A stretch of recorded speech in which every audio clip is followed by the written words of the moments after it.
you can eat jollof rice and chicken? No. Tawheed was for the men and the women. And in those early days of Islam, who suffered more? Can we say the men suffered more? The women suffered more? No. Wallahi, the men and the women of the early ummah sacrificed for the sake of Allah the same way. They gave up their former lives for the sake of Allah in the same way. They cooperated on birr and taqwa and spreading the message of Islam and making the hijrah. All of these things they did together because they were one body. They were one ummah. And so now, before we go any further, let me just clarify. This is not going to be a talk about women's rights in Islam. And it's not going to be a rant about unhappy marriages and divorce and polygamy. I'm not even going to go there. I'm not even going to go there. Because I know what happens with those talks. You know what happens in those talks. The sisters are very happy, mashallah, they're very happy, they're cheering, and they want someone to address those issues. And the brothers look down and they chuckle to themselves, shake their heads, and then life goes back to normal. I'm not interested in that talk today. Today, I would like us to get onto the same page.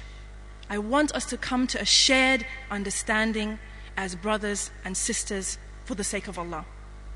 I would like us to be brothers and sisters in deed as well as name.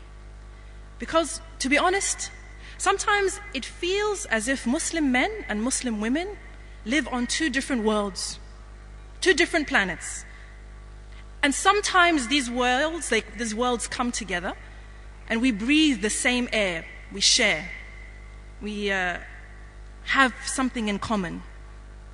But for a lot of the time, it feels as if we are living in two different experiences, cultivating our own outlooks, nursing our own private pain.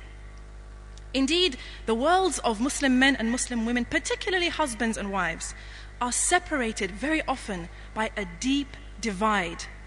And it shows in so many of the things that we say and do. It's as if we live like we live in a masjid, on the brother's side and the sister's side. So, brothers, let me share with you the view from the sister's side for many people. The Muslim wife is busy, and the demands of family and home are often overwhelming. Nowadays, with the economy the way it is, she is often busy with work and community as well. She looks at the world of the Muslim husband, and she sees a life of ease, confidence, entitlement, relaxation. Yeah, sure, he may struggle to take care of the finances and find a job, but really, if she's honest with herself, she thinks you guys have it easy. Am I right? Okay. She thinks the men have it all their way. Everything is tailored to their needs, even the question and answer at the end of the session. I'm going to tell them everything now. So, for the Muslim husband, ladies, I'm going to give you now the view from the brother's side. For him, he's busy working, trying to feed his family, balancing his religious obligations, and resisting the temptations and condemnations of an often hostile society.